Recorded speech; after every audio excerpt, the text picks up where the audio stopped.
And does meditation help us with these addictions we've been talking about?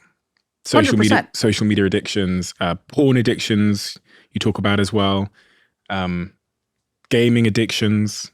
I think I would go as far as to say that it conquers them all. So that's kind of a grandiose statement. But if we really look at what is an addiction is two things. It is a source of pleasure and it is an antidote to pain. So anytime we look at any addiction, so opium, for example, gives me pleasure and it also numbs out, it shuts off the functioning of my amygdala and my limbic system. Video games shut off my amygdala and my limbic system, make my negative emotions go away, and release dopamine. So we have dopamine release and we have suppression of our negative emotional circuitry. All addictions do this. So if you sort of look at it, why do we fall into an addiction? It's because we become dependent on this dopamine surge, on giving into our wants, right? So our mind says, oh, I want this thing, and we can't control that impulse. When it wants something, I have to give it. I can't control it. I'm too weak. The other thing that happens is that anytime we have pain, we have to run away from it. But meditation is literally the process of training those two skills.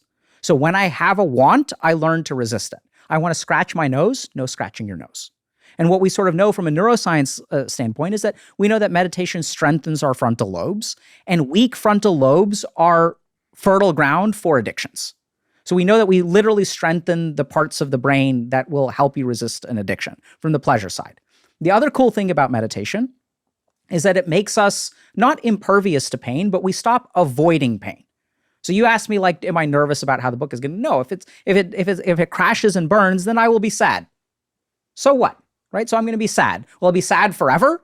Well, that depends on whether I base my sense of identity on this one book. I'll be sad for some amount of time. And that sadness, by the way, is karmically what I bought when I wrote the book. And I think this is something that a lot of people miss. But the moment that I write the book, I open myself up to the pleasure of it being a success and the pain of it being a failure. Does that make sense? Mm-hmm. So if I really wanted to avoid the pain, the only solution is to not write the book in the first place.